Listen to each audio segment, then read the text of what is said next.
India vision 2047 document విడుదల కార్యక్రమంలో నారా చంద్రబాబు నాయుడు కీలక వ్యాఖ్యలు చేశారు. దేశానికి విజన్ ఉండాల్సిన అవసరం ఉందని, దీనిలో భాగంగానే ఇండియా, ఇండియన్స్, తెలుగుస్ అనే విజన్ ను రూపొందించానన్నారు.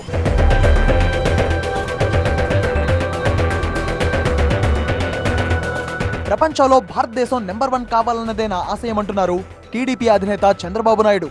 కోవిడ్ తర్వాత ఎదురైన సవాళ్లను అధిగమించడానికి నాలెడ్జ్, టెక్నాలజీ భాగస్వామ్యాన్ని పెంపొందించడం, పారిశ్రామికవేత్తలను ప్రోత్సహించడం ద్వారా మెరుగైన ఫలితాలను సాధించడానికి చంద్రబాబు విజన్ 2047ను ప్రతిపాదించారు.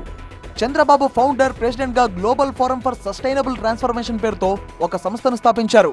ఈ సందర్భంగా ఏర్పాటు చేసిన సదస్సులో ఆయన ప్రెజెంట్ చేసిన 5 అంశాలు భావితరాల వారికి ఎంతో దోహదపడతాయని చెప్తున్నారు.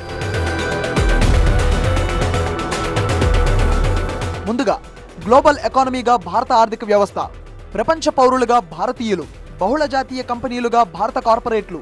రెండవది, డెమోగ్రఫిక్ మేనేజ్మెంట్, P4 మోడల్ సంక్షేమం. మూడవది, సాంకేతికత, పరిశోధన, సృజనాత్మకత, భావి నాయకత్వం. నాలుగవది, energy secure India, democratisation, decarbonisation, digitalisation. ఐదవది, water secure India, solar, wind సౌకర్యాలు.